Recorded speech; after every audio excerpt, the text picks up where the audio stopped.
여기는 도쿄 하네다 국제공항입니다. 일본 항공을 타고 다시 한국으로 돌아가려고 하는데요. 일본 항공 국제선은 하네다 국제공항 제3터미널에서 취항합니다.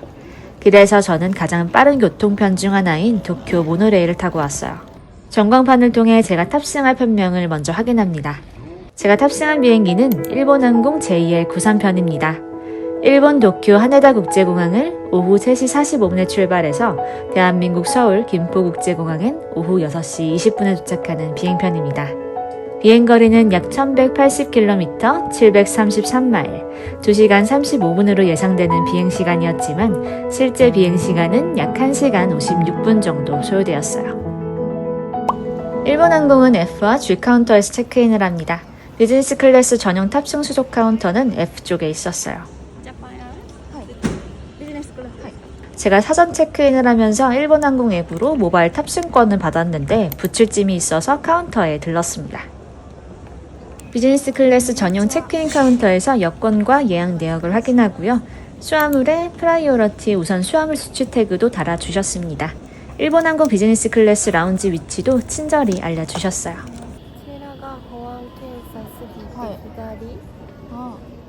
147番搭乗口の手前4階ございます。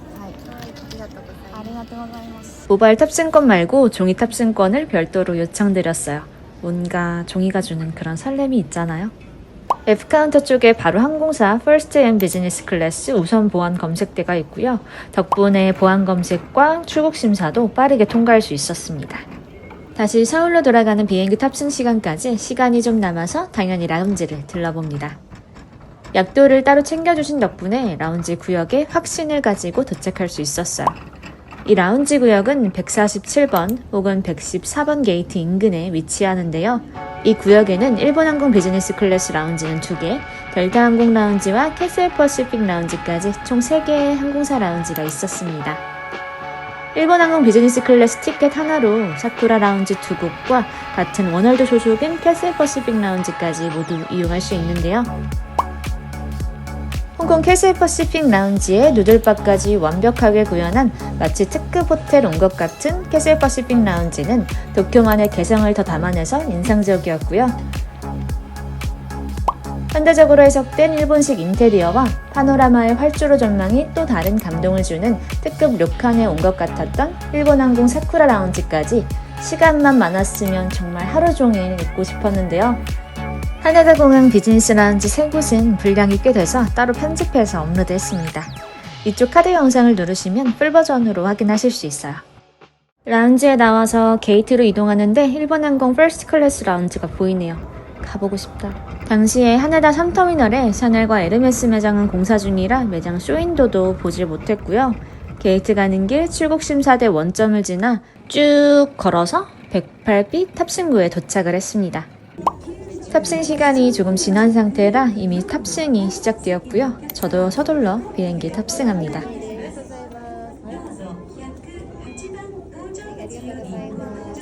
이제 보딩 브릿지로 이동하는데 오늘 김수현 있는데?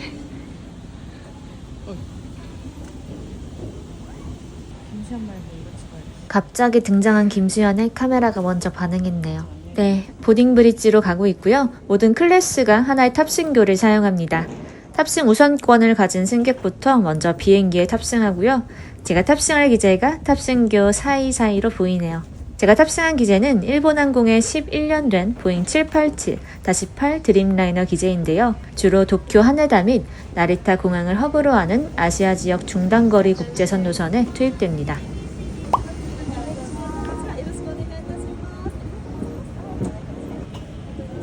들어가자마자 바로 제자리가 보이네요. 일본항공 보잉 788 드림라이너 기종 중 제가 탄 기제는 찰쉘 플랜 네오라는 좌석이 탑재되어 있는데요. 딱 보면 아시겠지만 우등 고속 버스 좌석 느낌이라고 보시면 됩니다. 준비된 좌석 기능 안내서는 좌석을 처음 경험할 수 있는 승객에게 친절한 안내서가 될 것 같네요. 모자이크 패턴이 적용된 좌석 시트는 전체적으로 세련되고 차분한 느낌이었어요. 가죽 시트가 머리 쪽에 덧대어져 고급스럽기도 했어요. 좌석에 미리 준비된 슬리퍼랑 담요는 단거리지만 꽤 편하게 사용했습니다. 좌석 조정 버튼을 아무래도 비행 중에 많이 사용할 텐데요. 팔걸이 쪽에 있고요. 버튼을 통해 원하는 좌석 각도로 조정을 할 수 있습니다. 살짝 아래로 쏟아지는 침대형까지는 가능하지만 단거리 비행이라 휴식 버튼을 더 많이 사용했어요.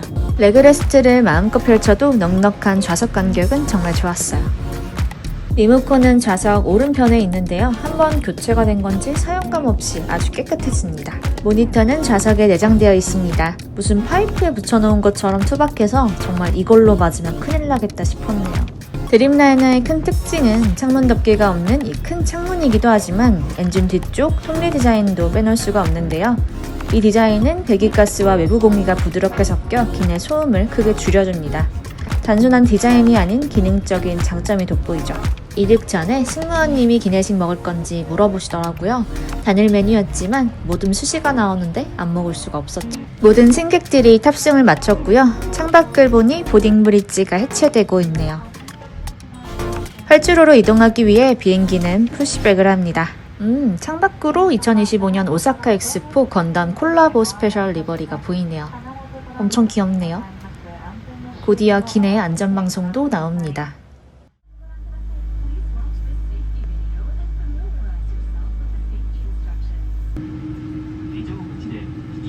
정비사분들의 인사를 받으니까 이제 진짜 도쿄를 떠나는 기분이 드네요.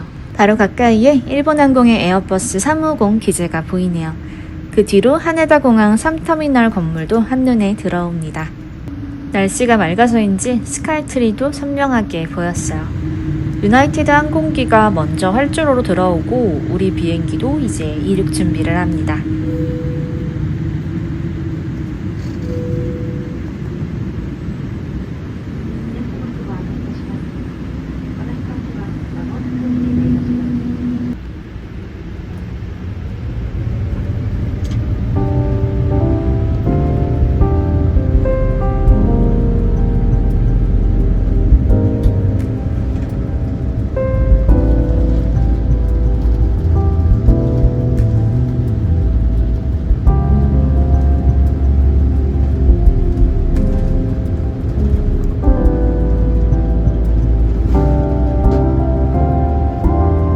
창문에 빛 반사가 심해서 이륙 장면이 선명하게 담기진 못했는데요. 해지기 직전에 이륙한 비행편이라 직접 눈으로 본 공항의 골드나 풍경은 꽤 아름다웠습니다.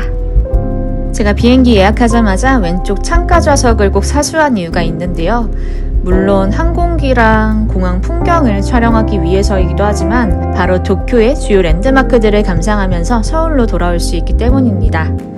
이륙 직후 비행기 왼편 창문을 보면 오다이바와 시바우라 부두를 잇는 레인보우 브릿지를 볼 수 있고요. 그 뒤로 바로 도쿄타워도 발견할 수 있습니다. 그뿐만 아니라 일본에서 가장 높은 구조물인 도쿄 스카이트리도 한눈에 내려다볼 수 있습니다. 이렇게 도쿄의 대표 랜드마크들을 감상하며 비행하면 도쿄 여행이 더 풍성하게 마무리되는 느낌이에요. 그리고 비행기가 구름 위로 올라가면 눈 덮인 후지산도 모습을 드러내는데요. 구름 사이로 보이는 후지산의 풍경은 정말 잊기 힘든 장면이었습니다. 이렇게 멋진 풍경을 놓치고 싶지 않다면 도쿄에서 서울로 돌아오는 항공편의 좌석은 꼭 왼쪽 창가로 지정해두세요.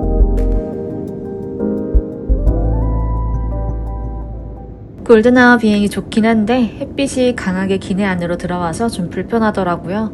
보잉 787 드림라이너의 항공기는 창문 덮개 대신 버튼을 통해 창문의 투명도를 조절할 수 있습니다.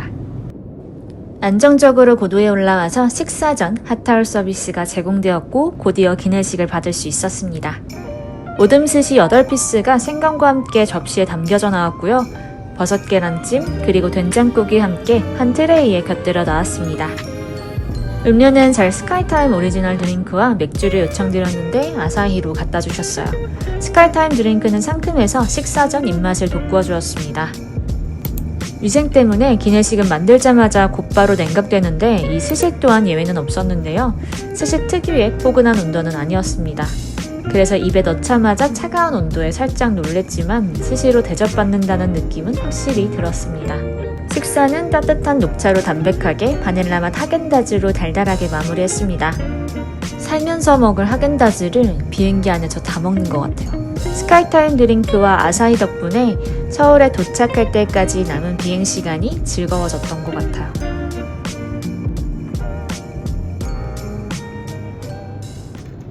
식사를 마치고 착륙하기 전 화장실에 들러봤어요.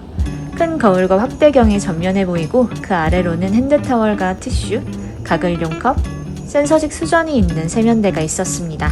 가글과 양치도구 세트가 준비되어 있어서 편하게 사용했어요.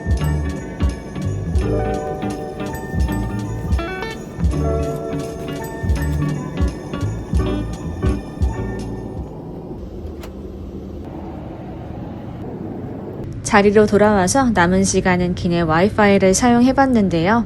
비즈니스 클래스는 1시간 무료 사용이 가능해서 잠깐 이용해봤는데 속도도 느리지 않고 잘 되더라고요. 워낙 짧은 노선이라 1시간으로도 충분하겠더라고요.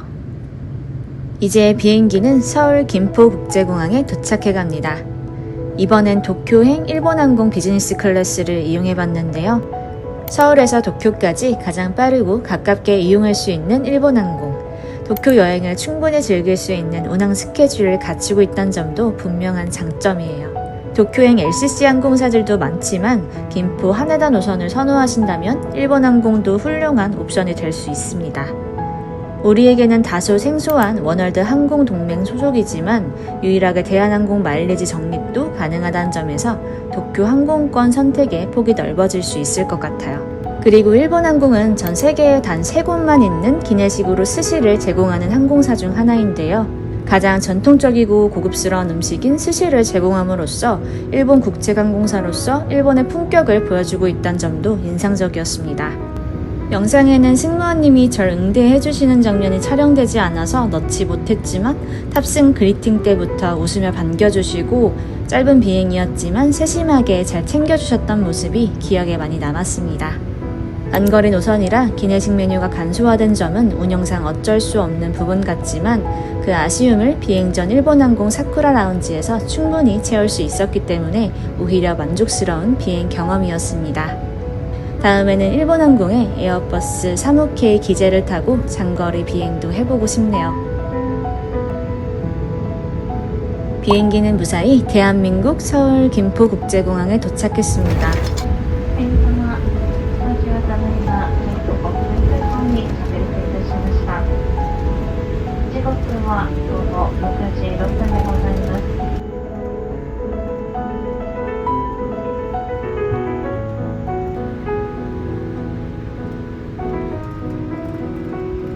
저의 여정은 여기서 끝이지만 다음 여행은 계속됩니다.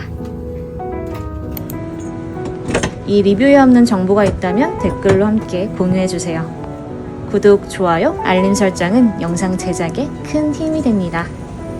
그럼 다음 에피소드도 기대해주세요.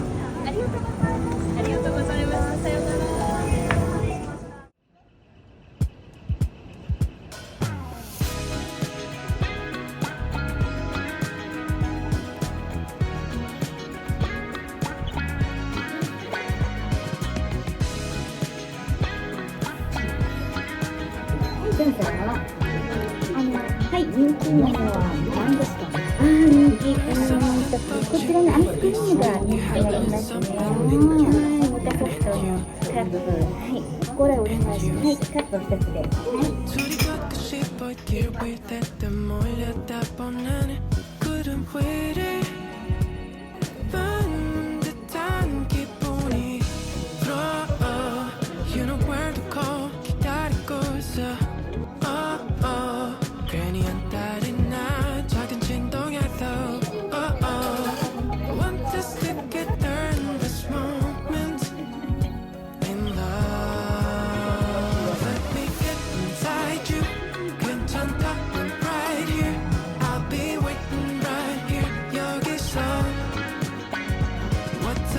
Inside you, can't jump up right here.